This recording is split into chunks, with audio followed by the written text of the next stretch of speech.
मेरे प्यारे साथियों, मैं प्रदीप कुमार आपके अपने परिवार मैहर कोचिंग क्लासेस में आपका स्वागत करता हूं। आप यदि चैनल पर नए हैं तो चैनल को सब्सक्राइब कर लें, जिससे जैसे ही कोई वीडियो अपलोड हो तो उसका नोटिफिकेशन आपको प्राप्त हो जाए और आप क्लास से वंचित ना रहें। जल्द ही नोटिफिकेशन मिलेगा और आप क्लास को देख पाएंगे, तो इसलिए चैनल को सब्सक्राइब कर लें। आप क्लास देखिए। यदि क्लास आपको अच्छी लगती है तो क्लास को ज़्यादा से ज़्यादा लोगों को शेयर करिए, जिससे ज़्यादा से ज़्यादा लोगों के पास क्लास पहुंच सके और उससे लोग लाभान्वित हो सकें। चलिए, आज मैंने जो है गणित के, जैसे मैंने लिख के रखा है, गणित प्रीवियस ईयर पेपर 2017, यानी प्रीवियस पेपर 2017 मैंने उठाया है। आज 15 प्रश्न है। इसमें 15 प्रश्नों की सीरीज को लेके रोज़ चलने की कोशिश करेंगे। और ये है साथियों कि यदि आप पढ़ते हो, आपका रुझान मेरे को समझ में आता है कि अच्छा है, तो हम जो है क्लास को लंबी भी कर देंगे। जैसे 15 प्रश्न लिए तो 20 ले लेंगे। यदि आपको और अच्छे लगते हैं तो 40-40 प्रश्नों की सीरीज भी हम लेके चलेंगे और बहुत जल्दी मैं जो है इन प्रश्नों का आंसर करा दूंगा। आप यदि आजकल गूगल पे सब कुछ मिल जाता है, आप यदि गणित का प्रीवियस ईयर पेपर 2017 का डाउनलोड करेंगे तो आपको ये प्रश्न मिल जाएंगे।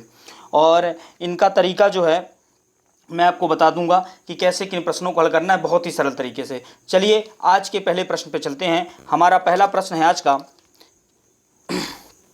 एक आयताकार भूखंड का क्षेत्रफल 1080 वर्ग सेंटीमीटर है। यदि इसकी चौड़ाई 54 सेंटीमीटर है तो उसका परिमाप ज्ञात करें। बहुत ही सरल प्रश्न है। जिन बच्चों से आता होगा उनके लिए सरल है और जिन्होंने नहीं पढ़ा है उनके लिए कठिन होगा। तो चलिए, सबसे पहले ये जान लेते हैं आयत होता क्या है। आयत वह चीज़ होती है जिसमें क्या होता है, लंबाई इसकी अधिक होती है और चौड़ाई क्या होती है, कम होती है। जैसे हम मकान बनाते हैं तो जो मकान बनाते हैं तो वो भी हम लोग आयताकारी लेते हैं। जैसे कोई कह देता है कि मेरा जो है 30x40 का प्लॉट है, 30x40 यानी 30 आपकी चौड़ाई हो जाती है और 40 क्या हो जाती है, लंबाई। ये आयताकार कहला गया। आप लोग ब्लैक बोर्ड में पढ़े होंगे या वाइट बोर्ड में पढ़े होंगे। जो ये ब्लैक बोर्ड या वाइट बोर्ड होते हैं, ये जो है लगभग यानी ज़्यादातर आपके आयताकार होते हैं। आप जिन पुस्तकों को पढ़ते हैं, यदि इन पुस्तकों को आप ऊपर से देखें तो ये पुस्तक क्या होती हैं, आपकी आयताकार होती हैं। आप जिस मेज़ पर बैठ के पढ़ते हैं वो मेज़ आपकी क्या होती है, आयताकार होती है।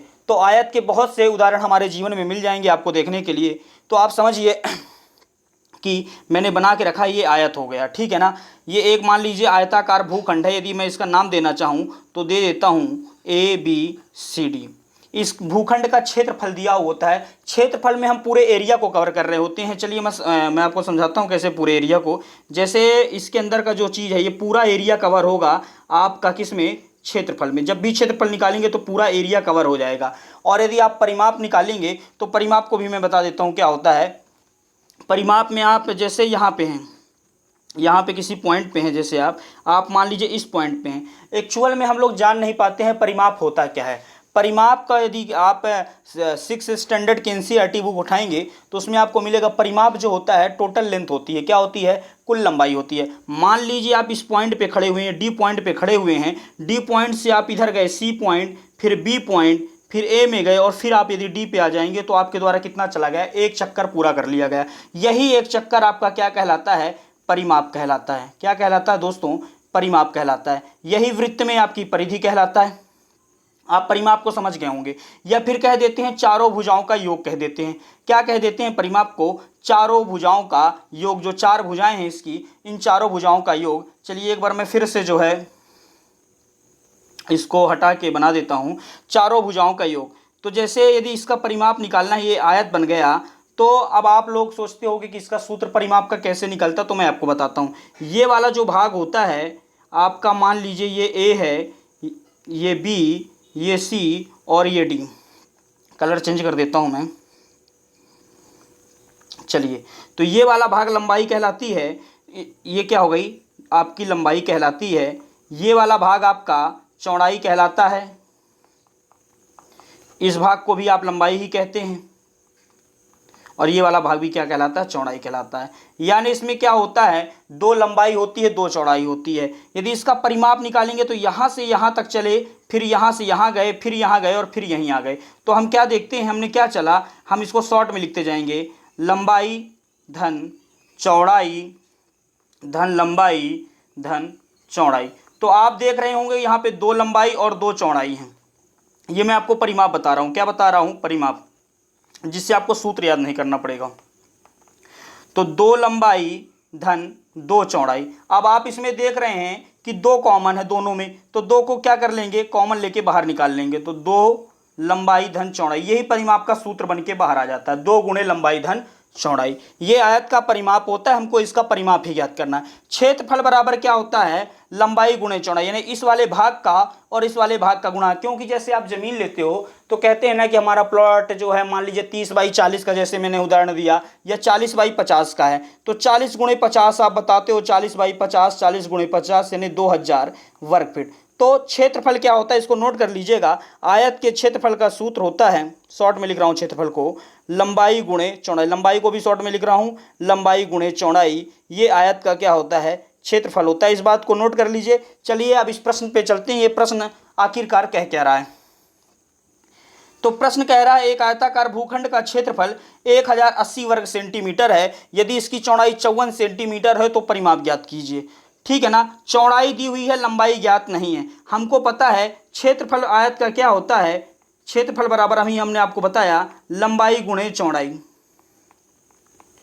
ठीक है ना, लंबाई दी नहीं हुई है और परिमाप में हमको क्या लगने वाली है? लंबाई भी लगने वाली है। क्षेत्रफल की जगह क्षेत्रफल लिख दीजिए। क्षेत्रफल कितना दिया हुआ है? 1080, तो क्षेत्रफल की जगह लिख दीजिए 1080। लंबाई आपकी क्या दी हुई है? दी नहीं हुई है, तो लंबाई की जगह लंबाई लिख दीजिए। आपको यक्स मानना हो तो यक्स भी लिख सकते हैं, है ना, गुणे का चिन्ह लगा है, गुणा लिख दीजिए। चौड़ाई कितनी दी हुई है? 54 दी हुई है, 54 कर दीजिए।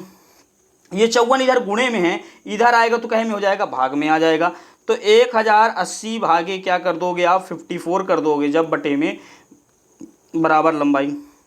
इसको कैंसिल करोगे तो 54 से कैंसिल करोगे, 54 दूनी 108 होता है, और ये जो 0 आ जाएगा।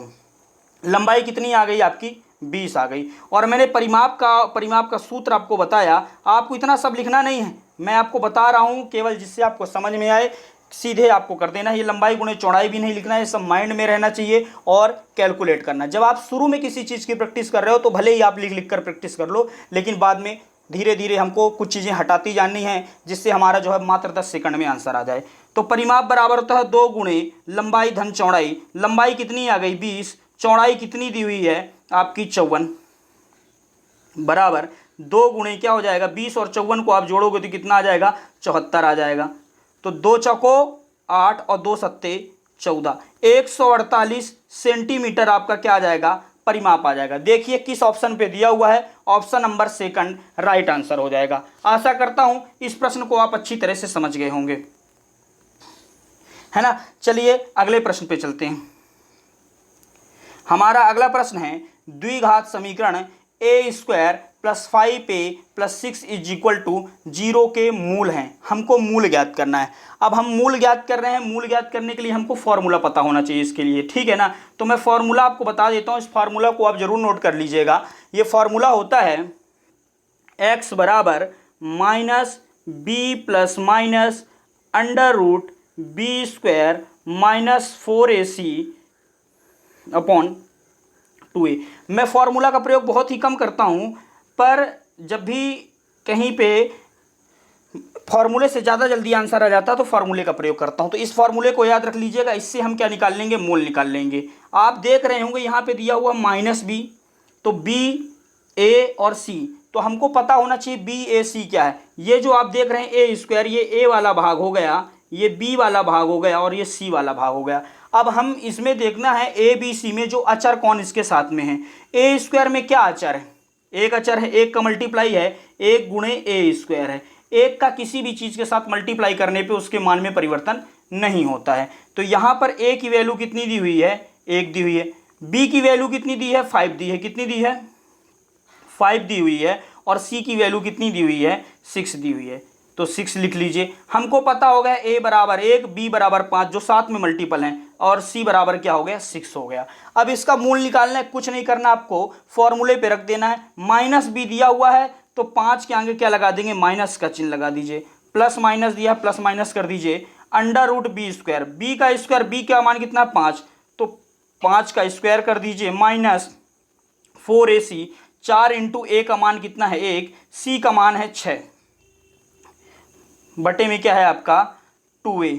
तो 2 गुणे 1।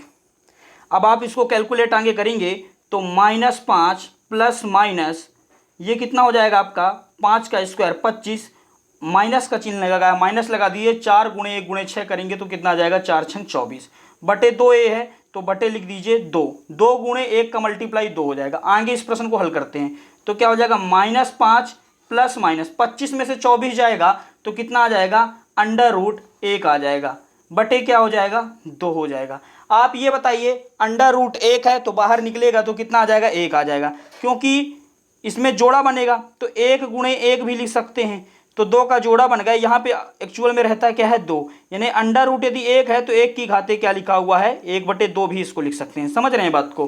तो चूंकि मेरे पास जगह नहीं है तो मैं यहाँ पे आपको यहाँ पे बता देता हूँ, ठीक है ना।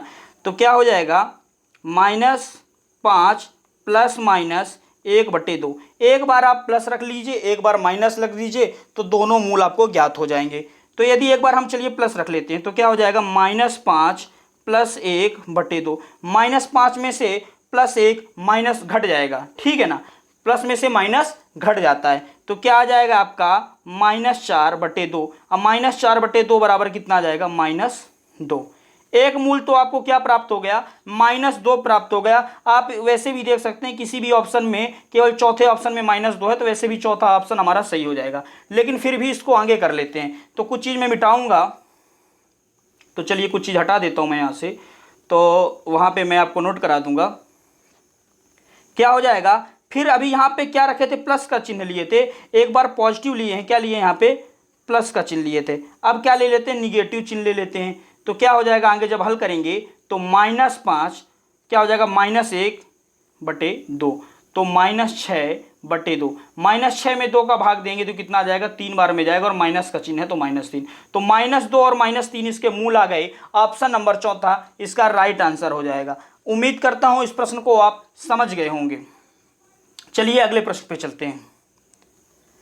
हमारा अगला प्रश्न है यदि एक समबाहु त्रिभुज का परिमाप 48 सेंटीमीटर है तो उसका क्षेत्रफल ज्ञात करें। समबाहु का अर्थ क्या होता है, सबसे पहले संधि विच्छेद कर लीजिए। समधन बाहु, सम का अर्थ होता है समान, बाहु का अर्थ होता है भुजा, जिसकी भुजाएं समान हो वो समबाहु कहलाता है, ठीक है। त्रिभुज का अर्थ क्या होगा, त्रि से होता है 3, भुज का अर्थ होता है भुजा, जिसकी 3 भुजा हो त्रिभुज कहलाता है। और त्रिभुज को आप पहचानते ही होंगे, देख लीजिए ये कहलाता है आपका त्रिभुज। इसकी तीनों भुजाएं बराबर है यानी समबाहु त्रिभुज है, यानी यदि इस भुजा की माप a है तो इस भुजा की माप भी a होगी और इस भुजा की माप भी a होगी। मैंने आपको परिमाप पहले ही प्रश्न में बताया, परिमाप यानी होता है सभी भुजाओं का योग। यानी हम इस पॉइंट से यदि चलना शुरू करें और इधर गए और फिर इसी पॉइंट में आ गए तो क्या हो गया एक चक्कर चले। यहां से यहां तक की दूरी यदि a है, यहां से यहां तक की a और यहां से यहां तक की a, तो क्या हो जाएगा समबाहु त्रिभुज का परिमाप याद रखिएगा। समबाहु, मैं त्रिभुज का सिंबल बना देता हूं, त्रिभुज का परिमाप क्या हो जाएगा, ये तीनों को जोड़ दीजिए। इसके बाद आप ऐसा नहीं करिएगा, मैं आपको समझाने के लिए कर रहा हूं। a+a+a कितने a हो गए 3a, तो ये हो गया समबाहु त्रिभुज के परिमाप का सूत्र 3a। अब यहाँ पे परिमाप दिया हुआ है 48 सेंटीमीटर, तो उसका क्षेत्रफल ज्ञात करना है। समबाहु त्रिभुज का मैं क्षेत्रफल का भी आपको सूत्र बता देता हूं, इसको आप याद कर लीजिएगा। क्षेत्रफल बराबर होता है समबाहु त्रिभुज का √3/4a²। इसको नोट कर लीजिएगा, बहुत ही महत्वपूर्ण प्रश्न है ये। विभिन्न प्रतियोगी परीक्षाओं में इस तरह के प्रश्न पूछे जाते हैं। अब ये नहीं कहूंगा कि हूबहू इसी को उठा दिया के पूछ लिया जाता है, लेकिन इस टाइप के प्रश्न पूछे जाते हैं, बहुत ही महत्वपूर्ण है, तो इसको नोट कर लीजिएगा। अभी दिया हुआ है परिमाप 48 सेंटीमीटर और क्षेत्रफल ज्ञात करने के लिए हमको एक भुजा का मान पता होना चाहिए। तो चलिए एक भुजा का मान निकालेंगे तो क्या करेंगे, परिमाप बराबर क्या हो जाएगा, परिमाप बराबर क्या हो जाएगा, 48 लिखा तो 48 लिख दीजिए। परिमाप हमने कितना निकाला 3a होता है, 3a बराबर क्या हो जाएगा आपका 48। तो इधर 3 मल्टीप्लाई में है a के साथ, इक्वल के उस साइड जाएगी तो किस में हो जाएगी डिवाइड में हो जाएगी। a बराबर 48/3 कैंसिल करेंगे तो कितना आ जाएगा 16 3 48 होता है। a का मान कितना आ गया 16। अब आपको कुछ नहीं ज्ञात करना है, क्या ज्ञात करना है क्षेत्रफल ज्ञात करना है। सीधे इसी फॉर्मूले में रखिए, इस फॉर्मूले में आप रख दीजिए, क्या लिखा है फार्मूला √3/4a², a² यानी गुणे 16 की घाते 2। समझ रहे हैं बात को। क्षेत्रफल का सूत्र मैं हटाऊंगा अब, क्योंकि मेरे को आगे कराना जगह नहीं है। या फिर मैं इस चीज़ को यहाँ पे लिख देता हूँ, यहाँ देखिए आप, इसके आगे का भाग जो है मैं यहाँ पे लिख देता हूँ, इसको देखिए अब। तो क्या हो जाएगा, √3/4 गुणे 16 है गुणे 16, भाई 16 की घाते 2 यानी 16 का 2 बार मल्टीप्लाई, तो 4 से कैंसिल करेंगे तो कितना आ जाएगा, 4 बार, 4 चौको 16, और 16 का मल्टीप्लाई 4 से करेंगे, 16 चौको 64, और 64 का √3 के साथ, तो 64√3 किस में दिया हुआ है, 64√3, तो 64√3 किसी में नहीं दिया हुआ है, 64 की घाते 1/3 दिया हुआ है, चूंकि लिखने में गड़बड़ी हो गई है, तो ये क्या हो जाएगा, 64√3 इसका सही आंसर हो जाएगा 64, ये वाला। तो ये थोड़ा सा लिखने में मिस्टेक है सभी में, 64√3 होना चाहिए, यहाँ पे 63√3, यहाँ पे 62√3 है ना, तो 64√3 इसका सही आंसर हो जाएगा। चलिए, उम्मीद करता हूँ इस प्रश्न को आप अच्छी तरह से समझ गए होंगे। मैं अगले प्रश्न पे चलता हूँ, है ना। हमारा अगला प्रश्न है, महाजन और संजय की वर्तमान आयु का अनुपात क्रमशः 8:7 है। दो व्यक्ति हैं, महाजन और संजय नाम के, उनकी आयु का अनुपात दिया है। 6 वर्ष पश्चात इनकी आयु का अनुपात 19:17 होगा।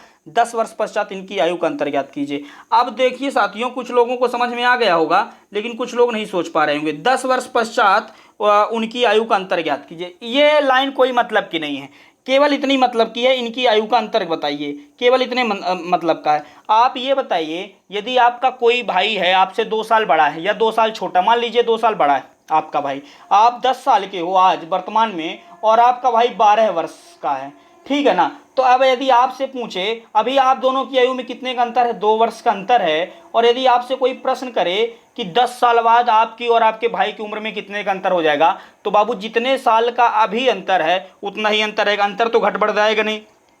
जब आप अपने भाई से 2 साल बड़े हो तो आपका जो है, या 2 साल छोटे हो तो उतना ही रहोगे, कितने भी वर्ष बाद पूछे। तो ये लाइन कोई मतलब की नहीं है ना, समझ रहे हो ना, केवल लिखी हुई है आपको भ्रमित करने के लिए।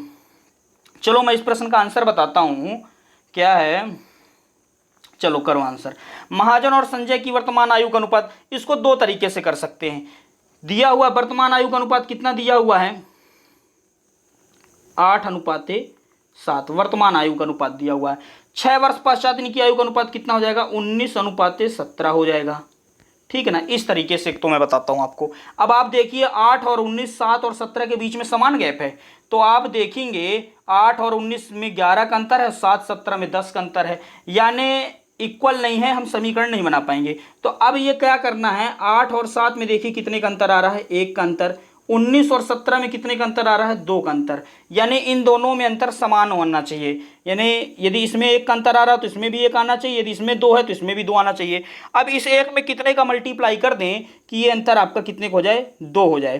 तो 2 का मल्टीप्लाई करोगे आप तो क्या हो जाएगा, 2 8 16 और 2 7 आपका 14 हो जाएगा। यानी इनकी वर्तमान आयु को हमने निकाल लिया, 16:14 निकाल लिया। अब इनमें समान अंतर है, यानी 3 का अंतर इसमें भी है और 3 का अंतर अब इसमें भी आ गया। तो ये कह रहा है पहले 16:14 था, हमने जो निकाला, प्रश्न जो कह रहा था वो एक अलग बात है, हमने जो निकाला कि 16:14 है इनकी आयु का अनुपात वर्तमान में, और 6 वर्ष पश्चात 19:17। लेकिन यहाँ पे तो हमको 3 ही वर्ष आ रहा है, ये जो 3 यूनिट आ रही है इसका 3 वर्ष मान सकते हो आप। लेकिन ये कह रहा है कितने वर्ष बाद, 6 वर्ष बाद, यानी इस 3 की वैल्यू किसके बराबर है, 6 की। तो इसमें कितने का मल्टीप्लाई कर दें, 2 का मल्टीप्लाई कर देंगे तो ये दोनों आपस में हो जाएंगे बराबर। या फिर आप इसको ऐसे भी लिख सकते हो कि 3 यूनिट जो है, 3 यूनिट की वैल्यू कितनी आ रही है आपकी, 6 आ रही है, तो 1 यूनिट की वैल्यू कितनी आ जाएगी, 6/3 करोगे, 6/3 बराबर कितना हो जाएगा, 2। 1 यूनिट की वैल्यू कितनी आ जाएगी, 2 आ जाएगी, ठीक है ना। तो अब इन दोनों के बीच में गैप कितने का बन रहा है, 2 का, चाहे नीचे वाले से निकाल लो चाहे ऊपर वाले से, 2 का गैप बन रहा है 14 और 16 के बीच में। तो 1 यूनिट की वैल्यू जब 2 है तो 2 यूनिट की वैल्यू क्या हो जाएगी, 2 × 2 बराबर कितना आ जाएगा, 4। तो इनकी आयु में कितने वर्ष का अंतर आ जाएगा, 4 वर्ष का। किस ऑप्शन में दिया, ऑप्शन नंबर पहला। इस प्रश्न को मैं हालांकि एक बार आपको और समझाऊंगा, चलिए समझने की कोशिश करिएगा। महाजन संजय की वर्तमान आयु का अनुपात कितना है, लिख लीजिए 8:7। फिर क्या कह रहा है, 6 वर्ष पश्चात इनकी आयु का अनुपात 19:17। हमने देखा कि यहाँ पे 11 का अंतर आ रहा है, ये 8-19 वाले में 11 का अंतर आ रहा है और 7-17 वाले में 10 का अंतर आ रहा है, जबकि दोनों के बीच में सेम अंतर आना चाहिए, क्योंकि दोनों की 6 वर्ष की पश्चात की आयु है। और ये तभी निकालते हैं जब दोनों में समान हो, नहीं तो दूसरा तरीके का प्रयोग करते हैं। तो ये देख लेते हैं इन दोनों के बीच में कितने का अंतर, यहाँ 2 का आ रहा है, यहाँ पे 1 का आ रहा है, जो कि दोनों में क्या होना चाहिए, समान। इसमें 1 का मल्टीप्लाई करते हैं और इसमें कितने का मल्टीप्लाई करते हैं, 2 का। ठीक है ना, इसमें 1 का मल्टीप्लाई करने से मान में कोई अंतर तो आएगा नहीं। आप 2 का करोगे तो कितना हो जाएगा, ये 16 हो जाएगा और ये आपका 14 हो जाएगा। अब इन दोनों में भी 2 का अंतर आ रहा है, 14-16 में, और 19-17 में भी 2 का आ रहा। अब 16 और 19 में आप देखिए कितने यूनिट आ रहा, 3 यूनिट आ रहा है। 14 से 17 तक में कितने यूनिट आ रहा, 3 यूनिट आ रहा है। और इस 3 यूनिट तक नहीं आ रहा, वो क्या कह रहा है, 6 वर्ष आ रहा है। इस 3 यूनिट की वैल्यू कितने हैं, 6 वर्ष के बराबर है। तो 1 यूनिट की वैल्यू कितनी हो जाएगी, 6/3 वर्ष। 6/3 बराबर कितना आ जाएगा, 2 वर्ष का। 1 यूनिट में 2 वर्ष का अंतर आ रहा है। अब आप चाहे 19-17 से निकालें, चाहे 16-14 से निकालें, इन दोनों की उम्र में अंतर कितने वर्ष का है, यहाँ पे कितने यूनिट दिख रहा है, 2 यूनिट दिख रहा है। कितने यूनिट दिख रहा है, 2 यूनिट। ये दिख रहा है आपका 2 यूनिट। 1 यूनिट की वैल्यू 2, तो 2 यूनिट की वैल्यू में क्या कर देंगे, 2 का मल्टीप्लाई, तो कितने वर्ष का अंतर आ जाएगा, 4 वर्ष का। और 4 किस ऑप्शन में दिया है देख लीजिएगा, वही सही आंसर हो जाएगा। इसको करने का एक और तरीका है, वो भी सरल तरीका है। चूंकि समय अधिक होने के कारण, समय ज़्यादा हो रहा है, इस कारण से मैं वो तरीका आपको बता नहीं पा रहा हूँ। चलिए मैं बता ही देता हूँ, जल्दी से उस तरीकों को मैं बताऊँगा, आप नोट कर लीजिएगा। इसमें क्या करते हैं, मान लेते हैं इनकी आयु का अनुपात 8x है। महाजन की आयु, मैं m से महाजन को रिप्रेजेंट कर रहा हूँ, 8x, और संजय को s से इसकी 7x है। वर्तमान आयु, वर्तमान की। फिर 6 वर्ष बाद की बताता हूँ मैं, क्या हो जाएगा, 6 वर्ष बाद, अभी आप 8 साल के हो तो 6 जोड़ देंगे तो 14 साल के हो जाएंगे। 6 वर्ष बाद महाजन की आयु क्या हो जाएगी, 8x + 6, और संजय की आयु क्या हो जाएगी आपकी, 7x + 6, 6 वर्ष पश्चात। ठीक है ना, तो इनकी आयु का अनुपात कितना हो जाता है, 19:17। इनकी आयु का अनुपात, अनुपात का अर्थ होता है ये रेशियो, कितना हो जाता है, 19:17। तो लिख लीजिए 8x + 6 / 7x + 6, इनकी आयु का अनुपात कितना होगा, ये हो गया 19:17। अब आपको पता है बराबर किस साइड है, इसका इधर मल्टीप्लाई हो जाएगा, इसका इधर मल्टीप्लाई हो जाएगा। 17 का मल्टीप्लाई इस पूरे के साथ होगा, 19 का मल्टीप्लाई इस पूरे के साथ होगा। 17 का मैं जल्दी से बता रहा हूं, तो 17 का 8 के साथ, 8x के साथ करोगे तो कितना आ जाएगा, 136, 136x, 136x + 102 बराबर इधर क्या आ जाएगा, 19 का करोगे तो कितना आ जाएगा, 133x 7 के साथ, और 6 के साथ करोगे तो कितना आ जाएगा, 114। 133x इधर साइड आएगा, इधर प्लस में है तो इधर माइनस में हो जाएगा, और 102 इधर जाएगा तो माइनस में हो जाएगा। 136x में से 133x जाएगा तो कितना आ जाएगा, 3x आ जाएगा बराबर, और 114 में से 102 जाएगा तो कितना आ जाएगा, आपका आ जाएगा 12। तो 3x बराबर 12, तो x बराबर क्या हो जाएगा, 12/3, तो 3 चौको 12। यक्स की वैल्यू कितनी आ गई, 4। अब यक्स की वैल्यू 4 आ गई। अब आपको पता है ये 8x इसकी वर्तमान आयु है, इसकी वर्तमान आयु कितनी है, 7x है। तो यानी इनमें 4 ही का अंतर होने वाला है, क्योंकि इन दोनों के बीच में कितने यूनिट का अंतर है, 1 यूनिट का। यदि आपको तब भी वो नहीं हो रहा तो आप 8x में मान रख दीजिए। 8 गुणे आप 4 करेंगे तो महाजन की आ जाएगी 32 वर्ष, और 7 गुणे 4 कर देंगे, 7x, यक्स की वैल्यू रखेंगे तो 7 चौको 28 वर्ष, इसकी आ जाएगी 28 वर्ष। इन दोनों की उम्र में कितने वर्ष का अंतर है, 4 वर्ष का अंतर है। Option number first right answer हो जाएगा। चलिए अगले प्रश्न पे चलते हैं। तो हमारा अगला प्रश्न है कि एक कार्य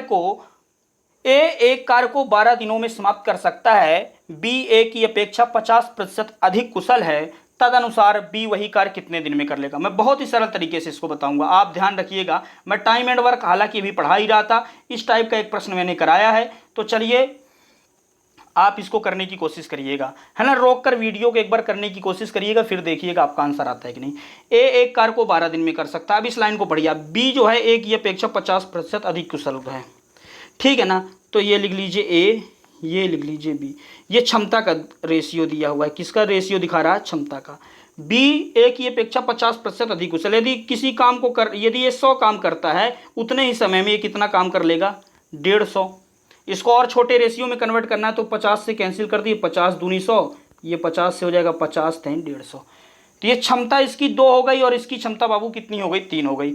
हमने आपको टाइम एंड वर्क की वीडियो में बताया है कि क्षमता का और समय का रेशियो अपोजिट होता है। यदि क्षमता 2:3 है तो समय क्या हो जाएगा आपका, 3:2 हो जाएगा। समय क्या हो जाएगा, पलट जाएगा। ये चीज़ इधर आ जाएगी, ये चीज़ इधर और ये चीज़ इधर चली जाएगी। तो क्या हो जाएगा, समय का रेशियो 3:2। आप इसको इस तरह भी समझ सकते हो, जैसे 2 3 दिया हुआ था तो आप मान लेते इनसे भाग हो जाने वाली कोई एक संख्या ले लेते, यानी 2 3 कैल्शियम ले लेते 6। ए एक दिन में 2 काम करता है तो कितने दिन में 6 काम करेगा, 3 दिन में। ये आ गया आपका 3। और बी एक दिन में 3 काम करता है तो 6 काम है तो कितने दिन में कर देगा, 2 दिन में। ये आ गया 2। ये समय का रेशियो आ गया। अब प्रश्न क्या कह रहा है, ए को एक कार्य करने में 12 दिन में कर सकता है। अब यहाँ पे कह रहा है ये 3 दिन में कर सकता है, पर प्रश्न कह रहा है 3 दिन में नहीं 12 दिन में कर सकता है। यानी इस 3 यूनिट की वैल्यू कितनी है, 12।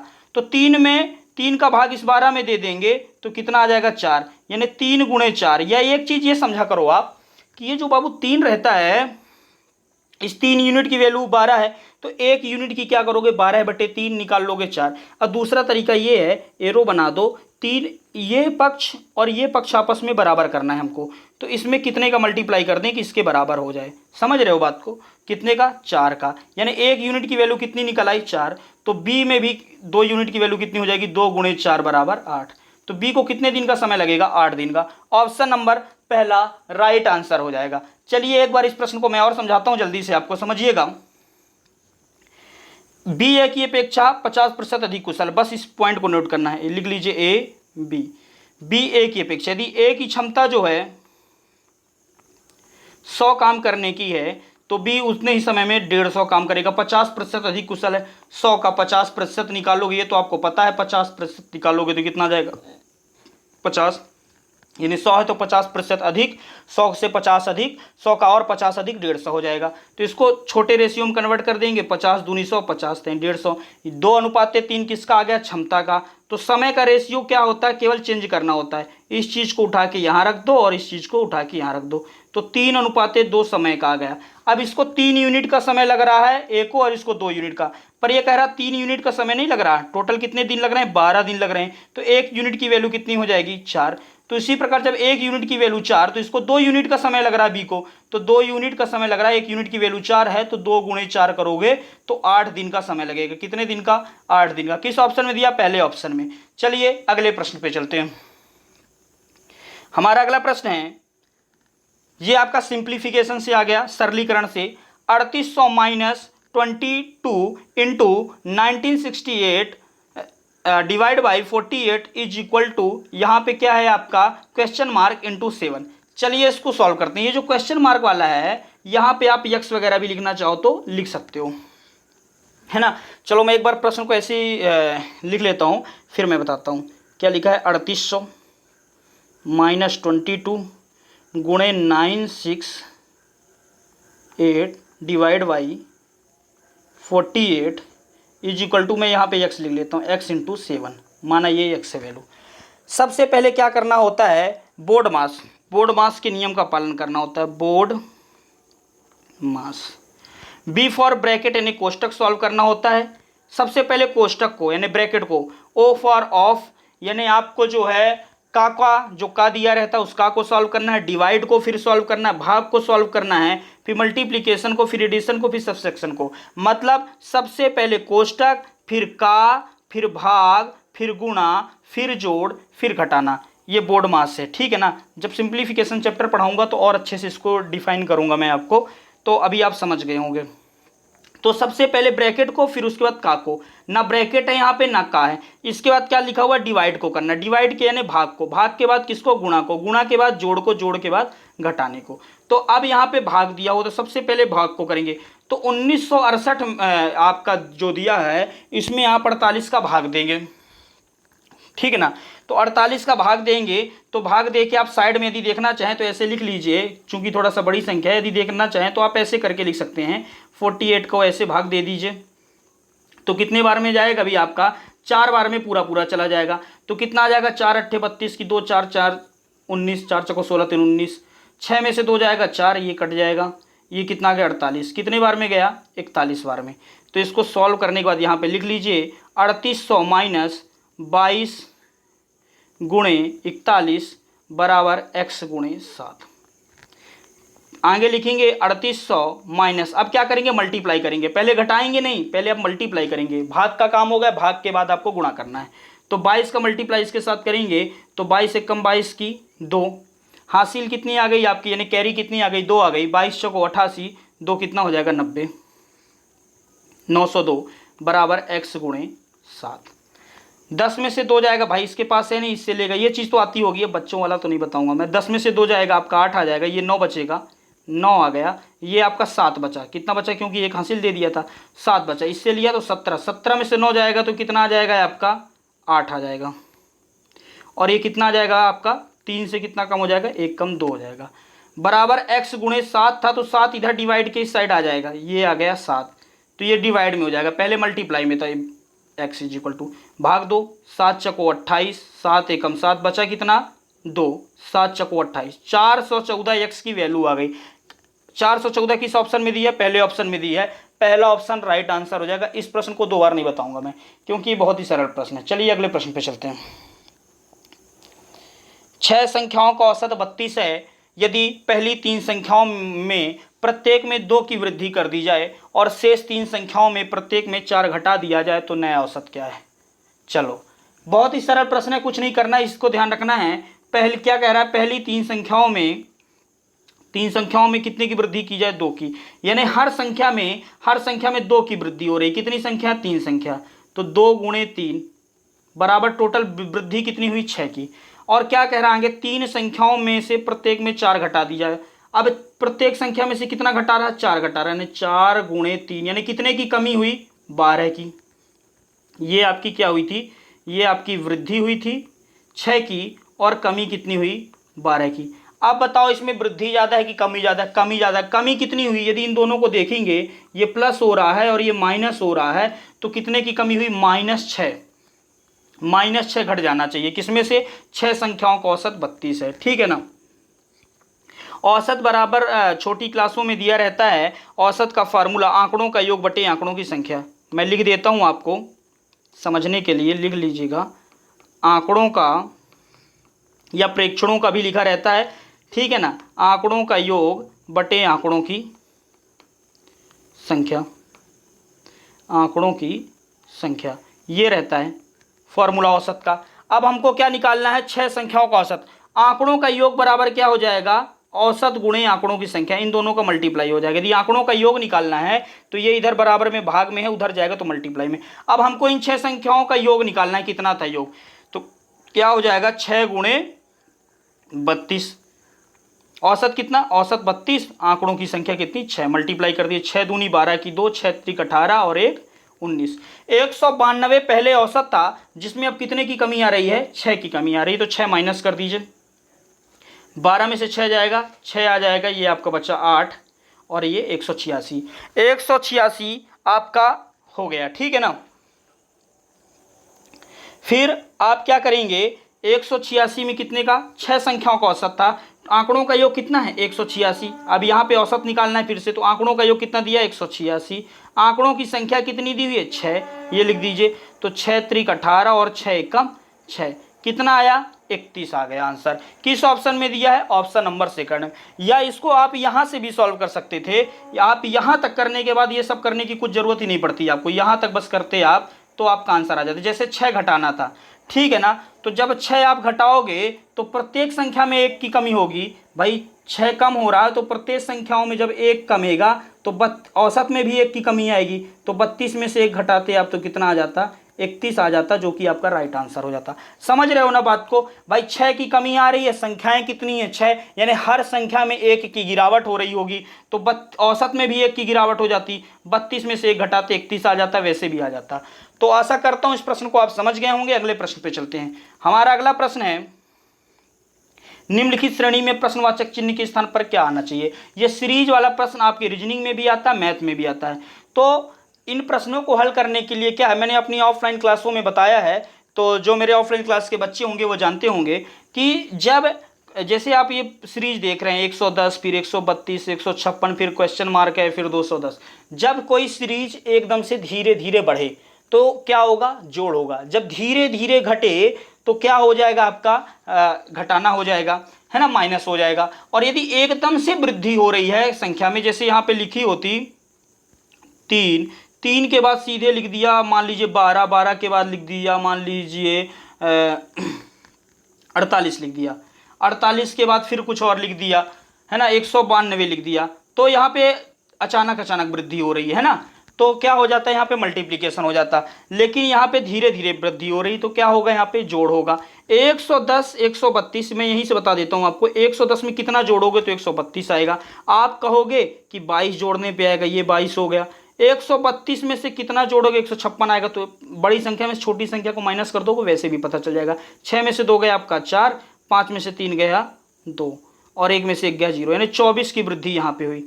यहाँ 22 हुई, यहाँ 24 हुई, तो यहाँ पे कितना होना चाहिए 26 होना चाहिए। यदि 26 की वृद्धि होगी तो क्या हो जाएगा यहाँ पे 6 2 8, 5 2 7, है ना, सॉरी क्या कर दिया हमने, 6 6 12, सॉरी हमने गलती से 6 और 6 जोड़ोगे तो 12 की 2, हाँ सिलाई 1, 5 2 7 1 8 और 1 हो जाएगा 182। अब 182 में 28 जोड़ने पे यदि 210 आ रहा है तो सही है। 8 2 10 की 0, 8 2 10 1 11 और 1 1 2 210, यानी 182 हमारा क्या हो जाएगा, राइट आंसर हो जाएगा। किस ऑप्शन में दिया, ऑप्शन नंबर 3 राइट आंसर हो जाएगा। चलिए एक बार और मैं आपको इस प्रश्न को बता देता हूँ। ये धीरे धीरे बढ़ने वाली सीरीज है, प्लस है। 110 में कितना जोड़ा, 22 जोड़ा तो 32 आया। इसमें कितना जोड़ा, 24 जोड़ा, तो अगली वाली में कितना जोड़ेंगे, 26 जोड़ेंगे। और अगली वाली में कितना जोड़ेंगे, 28। जब 26 आप जोड़ेंगे तो 6 6 12 की 2, 5 2 7 1 8 और 182 राइट आंसर हो जाएगा। ठीक है ना। किस ऑप्शन में दिया हुआ है, तो ऑप्शन नंबर जो है 3 राइट आंसर हो जाएगा। उम्मीद करता हूँ इस प्रश्न को आप समझ गए होंगे। अगले प्रश्न पे चलते हैं। एक दुकानदार 20,000 के अंकित मूल्य की किसी वस्तु पर 7% की 2 क्रमिक छूट देता है। वस्तु का विक्रय मूल्य क्या है। देखिए दुकानदार भी बहुत दिमागदार होते हैं। 7% की 2 क्रमिक छूट दे रहा है। यदि 7% की 2 क्रमिक दे रहा है, इकट्ठा दे देता, मान लीजिए 100 रुपये का कोई सामान था, इकट्ठा 7% की, मतलब 2 छूट इकट्ठा दे देता, तो कितने का दे देता, 14 की छूट दे देता था। क्योंकि 100 का 14% कितना होगा, 14 होगा, तो 100 में 14 की छूट दे देते तो कितने की छूट हो जाती, कितने में मिलता सामान आपको, 86 रुपये में मिलता। समझ रहे हो ना बात को। अब वही एक बार आपको 100 में 7 की छूट दिया तो कितने में मिला, 93 पे। अब इस 93 पे 7% की छूट दिया, समझ रहे हो। तो 93 का या तो आप 7% निकाल के 93 माइनस करो, या 100 में से 7 घटा दो तो 93 आ जाएगा। इस तरह करके भी इस प्रश्न को हल कर सकते हैं। चलिए मैं इस प्रश्न पे चलता हूँ, इस प्रश्न को समझाता हूँ, समझने की कोशिश करिएगा। एक दुकानदार 20,000 के अंकित मूल्य की किसी वस्तु पर 7% की 2 क्रमिक छूट दे रहा है, यानी अलग अलग छूट दे रहा है। मान लीजिए 20, जैसे दिया है 20,000 रुपये। 20,000 अपने आप में कितने प्रतिशत है, 100% है। इस पे कितने प्रतिशत की छूट दे रहा है, 7% की छूट दे रहा है। 20,000 अपने आप में 100% है, 100 में 7 की छूट दे रहा है, ये 7 की दे दिया बटे परसेंटेज। परसेंटेज का अर्थ होता है बटे 100, है ना। तो क्या हो जाएगा, 20,000 गुणे 93 बटे 100, ये कर दोगे। ये डबल जीरो से ये डबल जीरो कट जाएंगे। इसका मल्टीप्लाई आप किसको साथ कर दोगे तो 2 3 6, 2 नाम 18, कितना आ गया आपका, कितने जीरो थे, डबल जीरो थे, डबल जीरो लगा दीजिए, 18,600। 7% की छूट देने के बाद 18,600, फिर इसमें 7% की छूट दे रहा है, तो 18,600 अपने आप में क्या हो गए, 100% हो गया।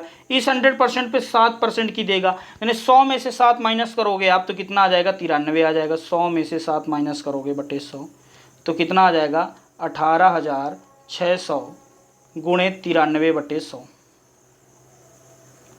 ये आपस में कट जाएंगे। इनका आप मल्टीप्लाई करोगे तो कितना आ जाएगा, जहाँ तक 17,298 आ जाएगा।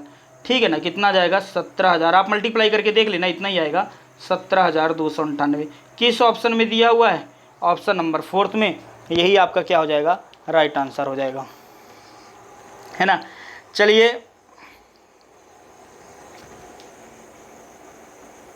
चलिए अगले प्रश्न पे चलते हैं, या फिर इस प्रश्न को थोड़ा सा आप एक बार और समझ लो। 7% की कितनी छूट दे रहा है, 2 छूट दे रहा है। तो आप इसको डायरेक्ट ऐसे भी कर सकते थे, इकट्ठा लिख देते आप। कैसे भाई, 20,000 रुपये था, 20,000 में 7% की एक पहली छूट दिया तो 93% हो गया। फिर एक 7% की दिया तो फिर एक 93 बटे आपका कितना हो गया 100 हो गया। ये मल्टीप्लाई कर देते इतना हो जाता, इन दोनों से काट देते ये कट जाता। 93 गुणे 93 कर लीजिए, गुणे 2 कर लीजिए। अब देखो इसका कैलकुलेशन करना थोड़ा सा आपको कठिन लगता होगा, इसके लिए मैं एक तरीका बता देता हूँ। 93 गुणे 93 यानी 93 का क्या हो जाएगा वर्ग हो जाएगा कि नहीं हो जाएगा। 93 के वर्ग को 90 + 3 का वर्ग लिख सकते हैं कि नहीं लिख सकते। ये a + b का होल स्क्वायर का फॉर्मूला बन गया, a² + b² + 2ab। 90 का स्क्वायर करोगे 8100 आ जाएगा, 3 का स्क्वायर करोगे 9 आ जाएगा, 2ab करोगे 540 आ जाएगा। 9 4 6 8, इसमें कितने का मल्टीप्लाई करना है 2 का मल्टीप्लाई करना है। तो आपका कुछ गड़बड़ तो नहीं हुआ, ठीक है। 2 नाम 18, 2 चौको 8, 1 9, कहीं पे गड़बड़ी हो गई कुछ। अच्छा, यहाँ पे हमने 2 के से क्या लिख दिया है 9, जबकि यहाँ पे होना चाहिए 8। 2 नाम 18, 2 चौको 8, 1 9, 2 छक्का 12, 2 अट्ठे 16, 1 17, 17,298 राइट आंसर हो जाएगा ऑप्शन नंबर डी।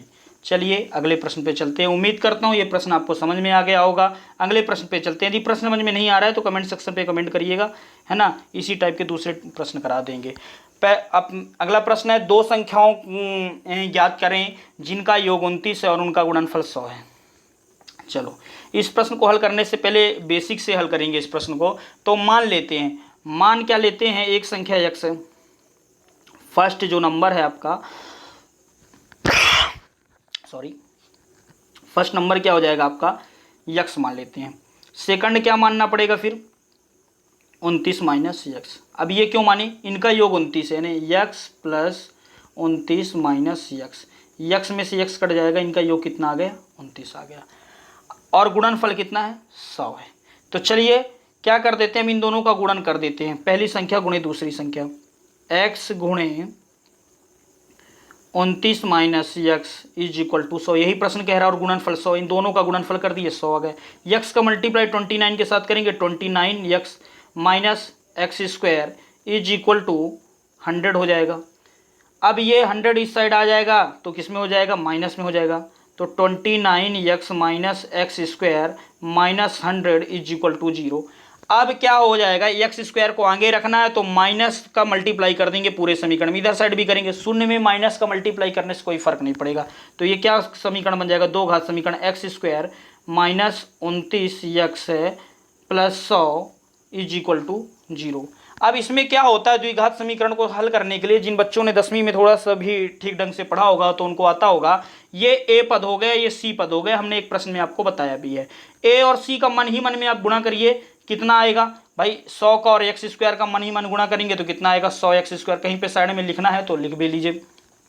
तो ये जो बीच वाली संख्या होती है इसको ऐसे तोड़ना होता है कि यदि दोनों को जोड़ें तो कितना आ जाए जो बीच में है। जैसे -29x है तो -29x आ जाए, और उन दोनों संख्या का आपस में गुणा किया जाए तो कितना आ जाए 100x² आ जाए प्लस का, है ना भाई, क्योंकि प्लस का आया है। तो क्या करेंगे, इसको ऐसे लिख सकते हैं x² - 25x - 4x + 100 = 0। -25x और -4x को जोड़ेंगे -29x, और मन ही मन में यदि -25x और -4x का मल्टीप्लाई करेंगे तो प्लस का 100x² आएगा, क्योंकि माइनस माइनस का मल्टीप्लाई प्लस होता है। अब चलिए इसमें से कॉमन लेना शुरू करते हैं। इसमें भी x है और इसमें भी x से कॉमन ले लेते हैं। तो x कॉमन ले लेंगे तो कितना हो जाएगा, यहाँ से बचेगा x - 25। इन दोनों में क्या कॉमन है, 4 कॉमन है, -4 कॉमन ले लिए तो क्या बचेगा आपका x - 25। अब देखिए एक पद तो ये पूरा हो गया और एक पद ये पूरा हो गया। इन दोनों में क्या कॉमन है, x - 25 कॉमन है। क्या कॉमन है, x - 25। अब इसको कॉमन ले लेते हैं तो x - 25 और क्या हो जाएगा x - 4 बराबर क्या था, शून्य था, शून्य लिख दीजिए। तो x - 25 बराबर, एक बार शून्य करके आप देखोगे तो x बराबर कितना आ जाएगा, एक बार 25 और एक x बराबर कितना आ जाएगा 4। तो 25 और 4 किस ऑप्शन में दिए हुए हैं, ऑप्शन नंबर 3 में दिए हैं। तो ऑप्शन नंबर 3 क्या हो जाएगा, राइट आंसर हो जाएगा। उसमें से एक संख्या आपकी 25 हो जाएगी या और एक संख्या आपका 4 हो सकती है, या तो 25 या तो 4। x की वैल्यू जैसे आ गई यदि 25 तो आप 29 में से 25 को माइनस कर देंगे तो आपको 4 प्राप्त हो जाएगा। यदि इसकी वैल्यू 4 आएगी तो 29 में से 4 को माइनस कर देंगे तो क्या आ जाएगा, 25 आ जाएगा। तो ऑप्शन नंबर 3 राइट आंसर हो जाएगा। उम्मीद करता हूं इस प्रश्न को आप समझ गए होंगे। अगले प्रश्न पे चलते हैं। हमारा आज का अगला प्रश्न है, एक परीक्षा में ए को बी की अपेक्षा 10% कम अंक, बी को सी की अपेक्षा 25% अधिक अंक मिले और सी को डी की अपेक्षा 20% कम अंक मिले। यदि ए को 500 में से 270 अंक मिले तो डी को कितने प्रतिशत अंक मिले। चलिए इस प्रश्न को हल करने से पहले सबसे पहले ए बी सी डी का एक रेशियो बना लेते हैं, लिख लेते हैं ए बी सी डी। क्या कह रहा है, सी को डी की अपेक्षा 20% कम मिले। यहाँ से शुरुआत करिए क्योंकि पीछे वाले से तुलना करते गया है। ए को बी की अपेक्षा 20 का सी से किया और सी का डी से किया है, तो सी को डी से 20% कम मिले। तो मान लेते हैं डी को 100 नंबर मिले होंगे। यदि डी को 100 नंबर मिले होते तो सी को क्या है, डी से 20% कम। 100 का 20% कितना होता है, 20 होता है। 100 में से 20 कम हो जाएगा तो कितना मिला होगा, इसको 80 मिला होगा सी को। अब आगे चलते हैं। क्या कह रहा है, बी को सी की अपेक्षा 25% अधिक अंक मिले हैं। तो यदि बी को 80 मिले हैं तो 80 का 25% अधिक, तो 80 का 125% निकाल लेंगे। 25 पंचे 125, 25 चौको 100, तो कितना हो जाएगा, 4 से काटेंगे तो कितना आ जाएगा, 20 आ जाएगा। 20 गुणे 5 करेंगे कितना आ जाएगा, 100। यानी बी को भी कितने मिले होंगे, 100। और ए को बी की अपेक्षा 10% कम। बी का यदि 100 मिले हैं तो ए को 10% कम, यानी 100 का 10 कम 90, इसको 90 मिले होंगे। अब इसमें से देख लेते हैं क्या कैंसिल हो रहा है। चूंकि कैंसिल करने से छोटी वैल्यू आएगी तो जल्दी कैलकुलेट हो जाएगा। 0 से 0, ये 0 इसमें से भी, 0 में से भी, इसमें से भी, जो सभी में कैंसिल हो रहा हो, ठीक है ना। तो क्या रेशियो निकला है, 9:10, 10:8:10। अब प्रश्न कह रहा है ए को 500 में से कितने नंबर मिले, 270। यानी यहाँ पे तो हम देख रहे हैं 9 नंबर मिले हैं, पर प्रश्न कह रहा है 9 नंबर नहीं मिले, कितने मिले हैं, 270। जैसा कि मैंने आपको बताया कि या तो इन दोनों को आप बराबर करने की कोशिश करें या यूनिट से वैल्यू निकालें। जैसे यदि कह दें कि 9 यूनिट की वैल्यू कितनी आ रखी है, 270, तो 1 यूनिट की वैल्यू क्या हो जाएगी, 1 यूनिट की वैल्यू क्या हो जाएगी, 270/9, तो कितना आ जाएगा, 30 आ जाएगा। या यहाँ पे इतनी उस संख्या का मल्टीप्लाई कर दें जिससे दोनों बराबर हो जाए, तो 1 यूनिट की वैल्यू कितनी आ गई, 30 आ गई। अब प्रश्न कह रहा है डी को कितने प्रतिशत अंक मिले। डी को कितनी यूनिट मिली है, 10 यूनिट। 1 यूनिट की वैल्यू कितनी है, 30, तो 10 यूनिट की वैल्यू कितनी हो जाएगी, 300। टोटल पूर्णांक कितने का था, 500 का, तो ये लिखा है 500। तो 500 में से 300 नंबर मिले। जब आपको नंबर मिलते हैं तो 5/10 नंबर मिलते हैं, यदि 10 में से मिलते हैं तो 300/500।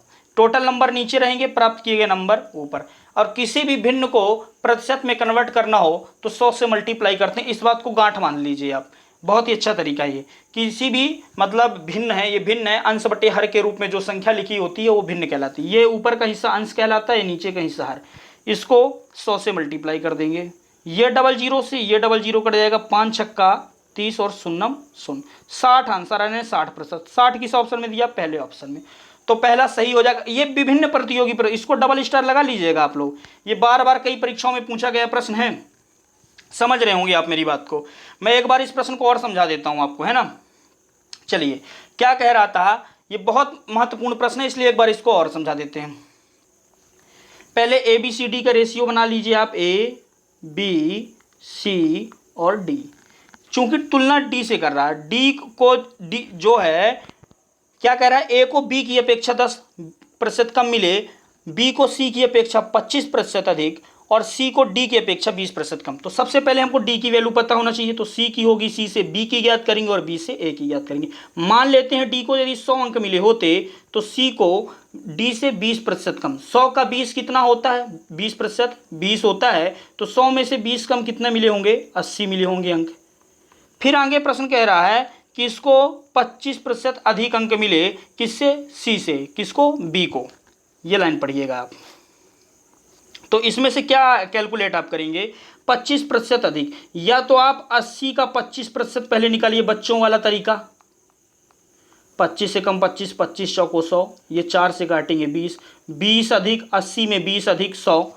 एक तो ये तरीका, या पिछला तरीका मैंने जो बताया था, बहुत ही अच्छा तरीका है। डायरेक्ट 80 अपने आप में 100% है भाई। यदि आप 80 का 100% निकालोगे, 100% का अर्थ क्या होता है, बटे 100। इसको हटा दोगे बटे 100 आ जाएगा, तो कितना आ जाएगा, 100 से 100 कट गया, सी आएगा ना। तो अब 25% अधिक, तो 100 में कितना जोड़ दोगे आप, 25 जोड़ दो। 80 गुणे 100 प्लस 25 बटे 100, तो 125 हो जाएगा। ये कितना हो जाएगा, 125 यहीं पे लिख देता हूँ। तो काटेंगे तो 25 पंचे 125, 25 चौको 100, और 4 से काटे तो 20, और 20 पंचे 100। ये हो गया। ए को कितना मिले, बी से 10% कम। बी कितना है, 100, 100 का 10% 10, तो 100 से 10 कम कितना हो जाएगा, 90। अब इनको आसान बनाने के लिए क्या करेंगे, यदि कुछ कैंसिल हो रहा होगा तो कर देंगे। ये जीरो से ये जीरो, ये जीरो से ये जीरो, और ये जीरो से, मतलब जो चारों में कैंसिल हो रहा है, जो चारों में उभयनिष्ठ हो। तो रेशियो निकल के आया 9:10:8:10 का। अब आप देखोगे कि ए को 500 में से कितने अंक मिले हैं, 270। यहाँ पे दिख रहा है 9 अंक मिले हैं, 9 यूनिट, लेकिन वो कह रहा नहीं 270 मिले हैं। तो एक यूनिट की वैल्यू कितनी हो जाएगी, 30 हो जाएगी। जिस तरीके से मैंने बताया है, या तो 270 में 9 का भाग दे दोगे तो वैसे भी पता चल जाएगा कि कितना, 30 यूनिट। तो अब डी का पूछा, डी को कितने प्रतिशत अंक मिले। पहले अंक तो निकालें, कितने अंक मिले हैं। एक यूनिट की वैल्यू 30 है, तो 10 यूनिट की वैल्यू कितनी हो गई, 300, यानी टोटल 300 अंक मिले। कितने में मिले, जितने में मिलते हैं उसको नीचे लिखते हैं। 500 में कितने मिले, 300। और किसी भी भिन्न को प्रतिशत में बदलने के लिए 100 से मल्टीप्लाई करते हैं। 00 से 00, 5 से काटेंगे, 5 छक्का 30, और 6 शून्य 60% अंक मिले। ऑप्शन नंबर फर्स्ट सही हो जाएगा। चलिए, उम्मीद करता हूं इस प्रश्न को आप समझ गए होंगे। अगले प्रश्न पे चलते हैं। आज का हमारा अगला प्रश्न ये रहा, 2a + 3b ratio 3a + 5b is equal to 18:29। a अनुपात b बराबर है, इसका मान निकालना है। चलिए इस प्रश्न को हल करते हैं। बहुत ही सरल प्रश्न है, सीधे जो लिखा हुआ है वो लिख दीजिए, 2a + 3b। इसका अर्थ होता है बटे, क्या होता है, बटे। तो लिख देंगे 3a + 5b is equal to 18/29। 29 का इसके साथ मल्टीप्लाई करेंगे, इधर मल्टीप्लाई होगा पूरे में, और ये इधर मल्टीप्लाई होगा पूरे में। तो 29 का करेंगे आप 2a के साथ।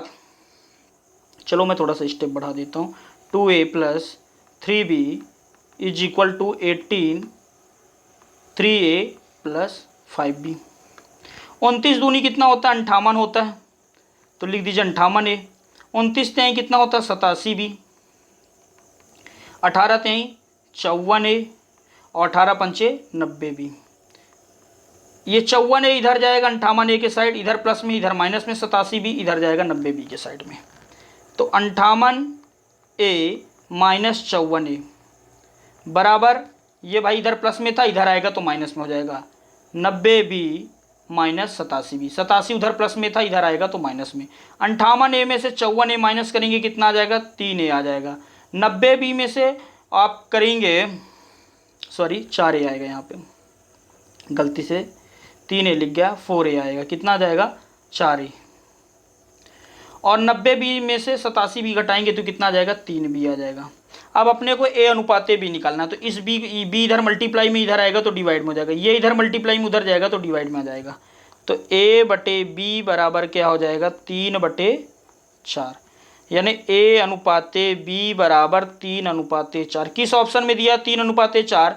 ऑप्शन नंबर पहले में दिया है, राइट आंसर हो जाएगा। इसमें कुछ भी नहीं करना है, जो प्रश्न दिया है बहुत ही सरल प्रश्न है, इसको आप समझ गए होंगे। चलिए अगले प्रश्न पे चलते हैं।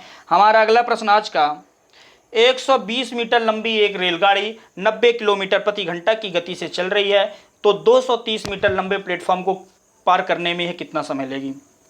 तो मेरे प्यारे साथियों, इस तरह के प्रश्न को करने के लिए क्या करना है, सूत्र याद रखना है, चाल बराबर दूरी बटे समय। रेलगाड़ी के सभी प्रश्न इसी तरह सॉल्व होंगे, लेकिन मैं थोड़ा सा इसमें एक चीज़ आपको बता देता हूँ। आपको क्या ज्ञात करना है, या समय बराबर क्या हो जाएगा, इसी से निकल आएगा। यदि आप निकालना चाहें दूसरा फॉर्मूला, समय बराबर दूरी बटे चाल, या आप दूरी बराबर निकालेंगे तो चाल गुणे समय आ जाएगा। चलिए, ये चाल बराबर जो दूरी बटे समय, इसको आप क्या करिएगा कि हमेशा जब भी यदि चाल किलोमीटर प्रति घंटा पे दी हो, जब क्या हो, चाल किलोमीटर प्रति घंटा में हो, तब के लिए मैं एक सूत्र बता रहा हूँ, आप उसको नोट कर लीजिएगा। इसी तरह यही सूत्र है, बस थोड़ा सा मैंने इसको चेंज किया है। क्या चेंज किया है? दूरी की जगह मैंने लिख दिया सारी लंबाई, जितनी भी लंबाई दी हो वहां पे, जितनी भी लेंथ दी गई हो, सारी लंबाई बटे समय। समय दिया है, समय किस में रहेगा? सेकंड में रहेगा, गुणे 18/5। जब चाल आपकी किलोमीटर प्रति घंटा में दी हो, यहाँ पे क्या आ जाएगा? चाल आ जाएगा। ठीक है ना, ये चाल बराबर सूत्र बन गया। तो इस प्रश्न में इस फॉर्मूले में रख देते हैं, क्या लिखा है? 120 मीटर लंबी एक रेलगाड़ी 90 किलोमीटर प्रति घंटा की गति से चल रही 230 मीटर लंबे प्लेटफॉर्म को कितने समय में पार करेगी, कितना समय लेगी पार करने में। ठीक है ना, तो अब आप देखो सारी लंबाई, यानी 120 मीटर लंबाई की बात यहाँ पे की है, 230 मीटर लंबे की बात यहाँ पे, सारी लंबाई इन्हें जोड़ देना है। चाल कितनी दी हुई है? 90 दी है, तो 90 लिख दीजिए। सारी लंबाई 120 प्लस 230, समय कितना दिया हो? समय ही तो ज्ञात करना है। समय मान लीजिए यक्स है, गुणे 18/5। समझ रहे होंगे आप बात को, ठीक है ना। अब ये 18 इधर मल्टीप्लाई में उधर जाएगा तो किस में हो जाएगा? आपका डिवाइड में हो जाएगा, है ना। यदि आप चाल को इधर लिख लें तो थोड़ा सा ज़्यादा आपको समझने में थोड़ा सा ठीक रहेगा। इधर लिख लीजिए, किसी भी साइड लिख सकते हैं। ये 90 किलोमीटर, ये 18 इधर गुणे में है, उधर जाएगा तो बट्टे में हो जाएगा। डायरेक्ट हम काट रहे हैं, 18 पंचे 90। जिससे नहीं बनता होगा आप इधर गुणे में है ले जाएंगे तो उधर चला जाएगा, ठीक है। फिर आप इनको जोड़ेंगे, 120 और 230 को, कितना आ जाएगा आपका? 350 बटे 5 यक्स बराबर 5। इस 5 से काटेंगे तो कितना आ जाएगा? 5 सत्ते 35 और 5 शून्यम 0। ये यक्स इधर है तो उधर चला जाएगा, इधर चला जाएगा बराबर किस साइड? इधर। तो कितना हो जाएगा? 5 यक्स बराबर 70। तो यक्स बराबर कितना हो जाएगा? 70/5। कैंसिल करेंगे, कितना आ जाएगा? 14 आ जाएगा। 14 सेकंड किस ऑप्शन में दिया? पहले ऑप्शन में दिया, यही राइट आंसर हो जाएगा। चलिए एक बार इस प्रश्न को और समझिएगा, समझने की कोशिश करिएगा। मैंने बताया सारी लंबाई बटे समय सेकंड में गुणे 18/5, यानी चाल निकालने के लिए। सारी लंबाई कितनी दी हुई है? 120 प्लस 230 सारी लंबाई। समय सेकंड में समय ही ज्ञात करना है, यक्स मान लिए, गुणे यदि 4 किलोमीटर प्रति घंटा में दी है तो 18/5 का मल्टीप्लाई करना है, अन्यथा मल्टीप्लाई नहीं करना है। बराबर क्या दिया हुआ है? चाल कितनी दी है? 90 किलोमीटर। इधर से आप काट देंगे 18 पंचे 90। जिन बच्चों के समझ में नहीं आ रहा होगा, ये इधर 18 मल्टीप्लाई में उधर जाएगा तो डिवाइड में आ जाएगा, समझ जाइएगा। तो क्या हो जाएगा? ये 5 मान लीजिए उधर चला जाए तो क्या हो जाएगा? ये 5 इधर डिवाइड में है, ये पूरा पोर्शन इधर भाग में है, बराबर कुछ साइड जाएगा, गुणे में हो जाएगा। तो ये हो जाएगा 350 बराबर 25 यक्स। ऐसे भी कर सकते हैं, तो यक्स बराबर क्या हो जाएगा? 350/25। 25 से कम 25 बचा, कितना है आपका? 10 बचा, तो क्या हो जाएगा? 100 हो जाएगा। 25 चौको 100, 14 सेकंड राइट आंसर हो जाएगा, ऑप्शन नंबर ए। चलिए अगले प्रश्न पे चलते हैं। हमारा अगला प्रश्न, दो रेलगाड़ियों की गति का अनुपात 7:9 है। वह दो समानांतर पटरियों पर विपरीत दिशा में जा रही हैं। पहली रेलगाड़ी एक खंबे को 4 सेकंड में पार करती है, जबकि दूसरी गाड़ी उसी खंबे को 6 सेकंड में पार करती है। गाड़ियों के द्वारा एक दूसरे को पूरी तरह पार करने में लिया गया समय ज्ञात करें। भाई एक रेलगाड़ी क्या हो रही है, समझिएगा। एक रेलगाड़ी आपकी इधर से आ रही है और एक रेलगाड़ी इधर से आ रही है, ठीक है ना। दोनों की गति अलग है, इसकी गति 7 है और इसकी गति 9 है। मान लेते हैं इसकी गति 7 यक्स होगी और इसकी गति 9 यक्स होगी। गति यानी क्या हुआ है? चाल दिया हुआ है, ठीक है ना। विपरीत दिशा में जा रही। पहली रेलगाड़ी 4 सेकंड लेती खंबे को पार करने में, दूसरी कितनी ले रही है? 6 सेकंड में पार कर रही है। क्योंकि इनकी जो है दूरी क्या है? अलग अलग है। चलिए लिख लेते हैं, क्या लिख लेते हैं? माना पहले की चाल 7 यक्स है, फर्स्ट की चाल कितनी हो गई? फर्स्ट की जो चाल है वो आपकी 7 यक्स। सेकंड की क्या हो जाएगी? चाल आपकी 9 यक्स हो गई। दो समानांतर पटरियों में जा रही पहली रेलगाड़ी एक खंबे को 4 सेकंड में पार करती है, ठीक है ना। 4 सेकंड का समय लग रहा है। हमने आपको एक फॉर्मूला बताया, चाल बराबर दूरी बटे समय। तो दूरी बराबर क्या हो जाएगा? चाल गुणे समय। अभी हमको दूरी ज्ञात करना है, समझ रहे हो ना। तो क्या हो जाएगा? ये 7 यक्स दिया है, ये 9 यक्स, दो अलग अलग रेलगाड़ी, दोनों की चाल अलग अलग, तो दोनों की दूरी भी अलग अलग हो जाएगी। तो दूरी कितनी निकालेंगे? तो ये दिया है 7x चाल दिया है, समय कितना दिया है, पहली वाली कितने सेकंड में पार कर रही है, 4 सेकंड में। तो फर्स्ट की दूरी कितनी हो जाएगी, फर्स्ट की दूरी निकाल लेंगे। तो कैसे निकालेंगे, चाल गुणे समय। चाल कितनी है फर्स्ट की, 7x, कितना समय ले रही है, 4 का समय ले रही है, 4 सेकंड का। पहले की दूरी कितनी आ गई, 28x। सेकंड की कितनी आ जाएगी, सेकंड कितनी चाल चल रही है, 9x की चाल चल रही है। समय कितना ले रही है, 6 सेकंड का। तो कितना आ जाएगी, 54x। इस मान को मैं यहाँ पे रख देता हूँ साइड में, क्योंकि 28x 54x, ठीक है ना। मैं इन चीज़ों को हटाऊंगा। तो आपको पता चल गया, सेकंड की दूरी ऐसे निकल आई 54x, फर्स्ट की निकल आई 28x, ठीक है ना। समय ज्ञात करना है, पूरा ही हटा दिया हमने, चलो ठीक है। तो क्या होगा, मैंने आपको जैसे लिखवाया, चाल बराबर सारी लंबाई बटे समय, ठीक है ना। तो चाल बराबर दूरी बटे समय, दूरी बटे समय। तो समय बराबर क्या हो जाएगा, दूरी बटे चाल। समय बराबर हो जाएगा दूरी बटे चाल, दूरी बटे चाल। समय कितना है हमको पता नहीं, दूरी कितनी निकाली हमने, एक की निकाली 28x और एक की निकाली 54x, यानी टोटल लंबाई हो गई। चाल कितनी निकाली, एक की थी 7x और एक की 9x, जोड़ देंगे। 28x और 54x को आप जोड़ेंगे तो कितना आ जाएगा, 4 8 12 की 2 5 7, 5 2 7 और 1 8, 82x बटे 9 7 16x। x से x कट जाएगा, 16 पंचे 80, बचा कितना, 2 बटे में 16, 2 1 कम 2, 2 अट्ठे 16, 5 सही 1 बटे 8 सेकंड राइट आंसर हो जाएगा। किस ऑप्शन में दिया हुआ है, ऑप्शन नंबर फर्स्ट में। उम्मीद करता हूँ इस प्रश्न को समझ गए होंगे, लेकिन मैं दोबारा समझाऊंगा। बहुत ही महत्वपूर्ण प्रश्न है, इसकी बहुत लंबी ट्रिक दी हुई है, जैसे RS अग्रवाल में भी ये प्रश्न मिल जाता है। अब देखिएगा, जिन बच्चों ने पढ़ा इस चैप्टर को उनको पता है कि बहुत लंबी ट्रिक है, लेकिन मैं बहुत शॉर्ट तरीके से आपको बता रहा हूँ। चलिए एक बार और बता देता हूँ। 2 रेलगाड़ियों की गति का अनुपात 7:9 है। हम मान लेते हैं कि जो फर्स्ट है आपकी, उसकी चाल 7x है। भाई x के साथ में कुछ भी मल्टीप्लाई हो सकता है। सेकंड की कितनी है, 9x है। 2 समानांतर पटरियों पर विपरीत दिशा में जा रही हैं, एक इधर जा रही है तो एक इधर जा रही है। पहली रेलगाड़ी एक खंभे को 4 सेकंड में पार करती है, जबकि दूसरी गाड़ी उसी खंभे को 6 सेकंड में पार करती है। यानी ये पहली जो रेलगाड़ी है 7x इसकी चाल है और 4 सेकंड का समय लेती है। भाई यदि आपकी चाल मान लीजिए 10 किलोमीटर प्रति घंटा की है, आप 6 घंटा समय लिए किसी यात्रा को करने में, यानी 60 किलोमीटर चले ना आप, हमने आपकी चाल और समय का मल्टीप्लाई किया तो दूरी पता चल गई, हमको डिस्टेंस पता चल गया। तो फर्स्ट की जो दूरी आ जाएगी, क्या आ जाएगी आपकी, 7x गुणे 4 बराबर 28x।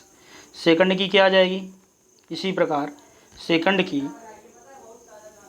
9x गुणे 6 बराबर 54x हो गया। सेकंड की चाल आ गई, ठीक है ना। टोटल समय कितना लगा, ये सेकंड की दूरी आ गई, सॉरी सेकंड की दूरी आ गई 54x, फर्स्ट की आ गई 28x।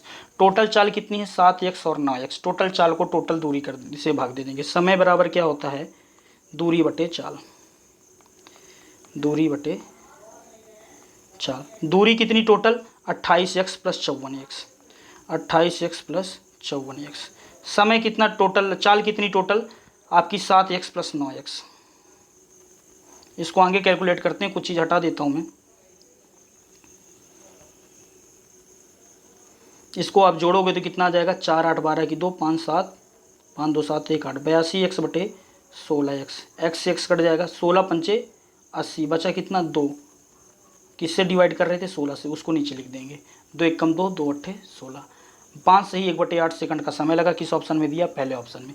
चलिए अगले प्रश्न पे चलते हैं। हमारा अगला प्रश्न क्या है, एक मजदूर एक काम 50 घंटे में करता है, 5 घंटे बाद वह विराम लेता है, काम का कितना भाग उसे अभी भी करना बाकी है।